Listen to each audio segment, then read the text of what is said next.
A very good morning, student. How are you all? I hope all of you have spent your winter break very well.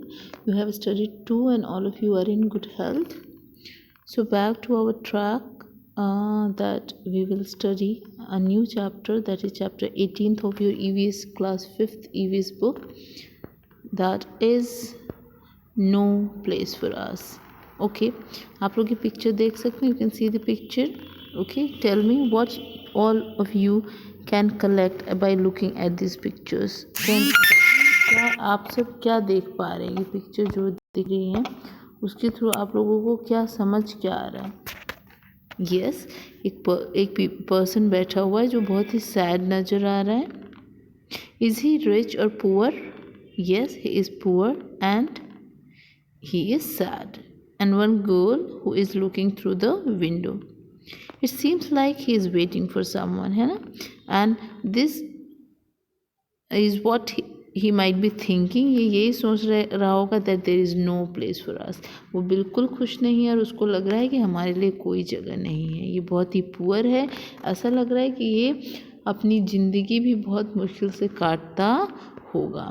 तो हमें इसी के बारे में पढ़ना है. Let's see who is this person. Okay, see this is a crowded place.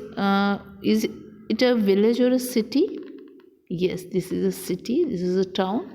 ये एक सिटी है जो बहुत ही ज़्यादा क्राउडेड रहता है. यहाँ पे बहुत से स्लम्स, झुग्गी झोपड़ी भी मिलती है जहाँ गरीब लोग रहते हैं जो अपने डेली का रोज़ी रोटी भी बहुत ही मुश्किल से खा पाते हैं. वो एक जगह से दूसरी जगह माइग्रेट करके आते हैं. माइग्रेट करना मतलब एक जगह से दूसरी जगह आना, in search of food, in search of earning, कुछ भी पैसा कमाने के लिए, नौकरी के लिए, काम के लिए वो एक जगह से दूसरी जगह आते हैं. और क्यों आते हैं? Because they might not be able to find such work which they can do and earn money and enough money to carry out their livelihood. वो अब ऐसी इनको इतने पैसे नहीं मिलते होंगे कि वो अपना जीवन यापन कर सके. इसीलिए उनको ऐसे सिटीज़ में आना पड़ता है जो बहुत ही ज़्यादा क्राउडेड होता है, बहुत ही ज़्यादा भीड़ वाला होता है. और फिर वहाँ आके वो बहुत ही मुश्किल से अपनी ज़िंदगी काटते हैं और बहुत ही ज़्यादा सैड होते हैं. ओके,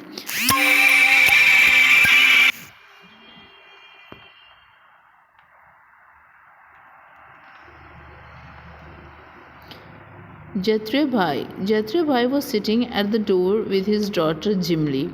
तो ये जो आदमी था इसका नाम है जत्रिया भाई, जो डोर पे बैठ के अपनी बेटी के साथ बैठा हुआ था और वो वेट कर रहा था सिद्ध्या का. सिद्ध्या उसका बेटा है.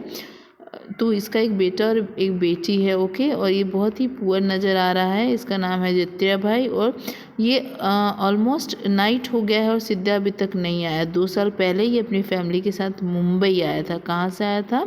ये आया था सिंदूरी विलेज से. ओके, ये सिंदूरी विलेज से 2 साल पहले मुंबई आया था.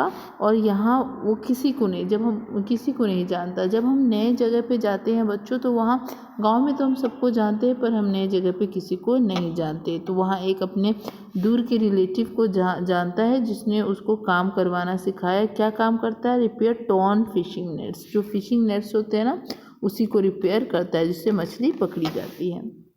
बट मनी हैड गॉट, जो मनी उसे मिलता था वो काफ़ी नहीं होता था. उसे उस मेडिसिन के, फूड के, स्कूल फीस, किराया, रेंट, ये सब देना पड़ता था. और उसे यहाँ तक कि पानी भी खरीदना पड़ता था. तो इसीलिए उसका बेटा भी काम करता था और वो पास के फ़िश फैक्ट्री में काम करता था ताकि उसे भी पैसा मिल सके. वो 4 बजे से 7 बजे तक सुबह जाता था. And he clean and sort the small fishes. वो क्या करता था? छोटे और बड़े फिश को अलग अलग करता था, उन्हें साफ़ करता था. Then he come back to house, then sleep, एक नींद लेता था. और फिर वो स्कूल जाता था, पढ़ाई करता था. ओके, एंड पढ़ाई करने के बाद वो शाम को मार्केट जाता था जहाँ वो ही use to help the ladies who carry the bags, heavy bags. Okay, उनके हैवी बैग्स उठाता था. इसके अलावा वो रेलवे ट्रैक्स पे जाता था. used to pick the bottles in the newspaper and then send it to junk seller. junk seller मतलब क्या होता है? कबाड़ी वाला. तो कबाड़ी वाले को बेचता था. इस तरीके से वो भी पैसा कमाता था कि वो अपनी फैमिली को सपोर्ट कर सके और वो ईज़िली रह सके थे. पर क्या इनकी लाइफ ईजी है? नो, उनकी लाइफ बिल्कुल ईजी नहीं है. बहुत ही डिफ़िकल्टी के साथ रह रहे हैं. अब रात हो गई थी, सिद्ध्या नहीं आया था and Jhimli was watching dance on the TV. वो डांस देख रही थी नेबर्स के घर में विंडो के थ्रू। एंड जैत्रिया को बिल्कुल टीवी देखना पसंद नहीं था। He did not like watching TV because everything was so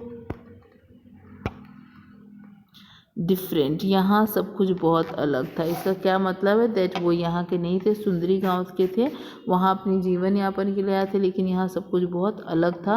the day they would pass running around the work, पूरा दिन तो काम करते देखो यहाँ गुजर जाता था। देखो यहाँ सिद्ध्या फिश सॉर्ट कर रहा है, यहाँ पढ़ाई कर रहा है, देन वो जंक सेलर के लिए कबाड़ी बेचता था, उसे बेचता था और लेडी की मदद करता था।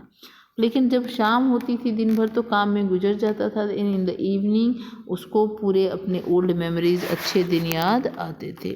Okay, so there are few question that we need to discuss. Let's see. Jatra felt alone even in the crowded place. Have you ever felt like this? कभी ऐसा हुआ होगा that your mother is not there. She might be gone to your grandmother house, maternal grandmother, दादी नानी माँ के पास चली गई हूँ और पूरे घर में लोग, still you feel lonely because your mother is not there, है ना? तुम्हें अच्छा ना लगे, तुम्हें लगे हाय मैं तो अकेला हूँ, काश मम्मी होती। ऐसी फीलिंग आपको भी आती है, तो you have to write in this. Okay.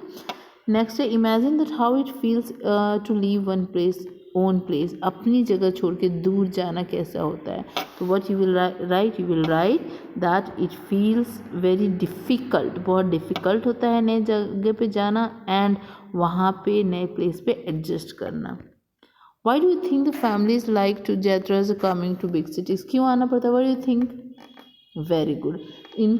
To earn money, they have to earn money because there are in small cities there are not such opportunities to work and to earn money. इसीलिए उन्हें आना पड़ता था. That's why they have to come to big cities. Have you ever seen children going to work? क्या आपने देखा है? अगर आपने देखा है, you will write yes, I have seen children going to work, and no, then no, I have not seen children going to work. Next question, what kind of work do they do? क्या करते हैं? आपने जो भी काम कर देखा है करते हुए वो लिखोगे. And why do they do have to do work? To earn money and to support their family. Okay, so these are the answers which I have written. It feels very difficult in such situation. Okay, ये सब मैंने already discuss कर लिया. You just read this. Okay, now remembering old days. Jaitra was born in Khedi village. Jaitra Khedi village में जन्मा था. And वो जो खेदी विलेज था वो एक जंगलों के बीच में था, पहाड़ियों के बीच में. बहुत ही अच्छा था. वहाँ पे बहुत सालों से वो रह रहे थे, जब उसके दादाजी नहीं जन्म लिए थे उससे पहले से. जो जैत्रा का विलेज था वहाँ पे बहुत शांति था, साइलेंस नहीं था. See that there is a difference between the peace and the silence. When you close your eyes and you hear the murmuring of the trees, जो सरसराहट होती है पत्तों की, जो नदी के बहने की आवाज़ होती है, चिड़ियों की आवाज़ होती है, उससे तुम्हें बहुत अच्छा फील होता है, नाइस फील होता है. There is not silence, there peace, सुकून मिलता है. That is piece. पीस में हमें अच्छी फीलिंग आती है, शांति आता है. ठीक है, बट ज़रूरी नहीं है कि अगर साइलेंस है, चुप्पी है हर तरफ, तो आपको अच्छा लगे. ऐसा ज़रूरी नहीं है, पर पीस में तुम्हें खुशी महसूस होती है. ठीक है, तो उसके गांव में भी यही था. बहुत से अच्छे साउंड थे, जैसे gargling of flowing water, murmuring of trees, chopping of birds. People did farming. They would go to nearby forest में जाते थे, बातें करते थे, एक साथ गाना गाते थे, फ्रूट्स कलेक्ट करते थे, रूट्स वुड, और फिर अपने बड़ों के साथ काम करते थे. ठीक है, वहाँ बच्चे भी बहुत सी चीज़ सीखते थे बड़ों के साथ रह के. क्या क्या सीखते थे? डांस करते थे एक साथ, फ्लूट और ढोल बजाते थे, पॉट्स बनाते थे क्ले से, बैम्बू से, और बर्ड्स को रिकॉग्नाइज करके उसको इमिटेट करते थे, उनकी साउंड. ठीक है, ये सारे काम बच्चे करते थे.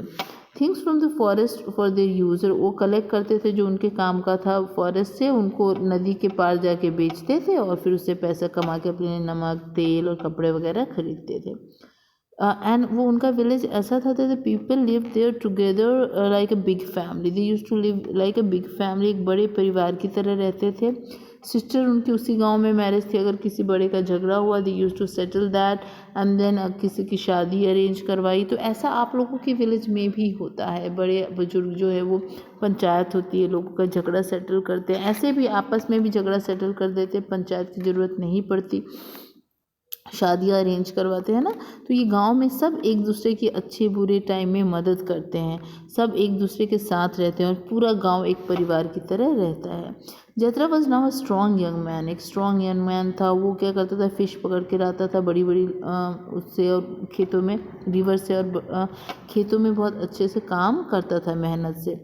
फ्रूट्स, वो और उसके दोस्त जो है फ्रूट्स कलेक्ट करते थे, रूट्स, प्लांट्स एंड मेडिसिन, और फिर फ़िश कलेक्ट करते थे और उनको गाँव और शहरों में बेचते थे। और जब फेस्टिवल का टाइम आता था तो वो एक साथ मिलके अपने एज वाले के साथ डांस भी करता था। Okay, now again there are few question that we need to discuss. पहला है, ये सारे आप खुद लिखेंगे, मैंने लिखा, now this you will answer. The Khedi village children क्या क्या सीखते थे, dancing, playing flute, making vessels, ये सारी चीज़ों के। और तुम क्या सीखते हो, you will write, you respect करना, टाइम से सोना, टाइम से जगना, पढ़ाई करना, बड़ों से प्यार करना, घर में मदद करना, ये सब आप लोग सीखते हो। जत्रा learn so many things in खेती, खेती में बहुत सारी चीज़ें सीखा था। आपको क्या लगता है उनमें से कौन सी चीज़ें उसकी मुंबई में मदद की होगी? यस, उसको जो ये फ़िश पकड़ना है, फ़िश नेट बनाना है, ये सारी चीज़ें उसकी मदद किया होगा। इस okay, do you hear the sound of birds every day, क्या तुमने सुना है? अगर आपने सुना है तो किन बर्ड्स का सुना है, यू विल राइट। आपको आता है, ये वाला क्वेश्चन का आंसर लिखने की ज़रूरत नहीं है। Next question, what are some sound that you hear every day, जो खेदी विलेज में नहीं सुनते थे, वो साउंड बताओ। यस, वो कौन से साउंड होंगे? वो जो व्हीकल्स के साउंड आप लोग सुनते हैं वो खेदी विलेज वाले लोग नहीं सुनते, जो आप सुनते हैं। Have you experience silence when and where, क्या आपने कभी साइलेंस महसूस किया है, कब और कहाँ? ये आपको अपने आप लिखना है। So thank you so much, that's all for today's class. इसके क्वेश्चन आंसर्स मैं आपको सेंड कर रही हूँ ग्रुप में, you right it and I will also send a small worksheet on it. जहाँ तक पढ़ा है आपको ये सारे क्वेश्चंस करने हैं। That's all for today's class. Thank you very much. Have a nice day.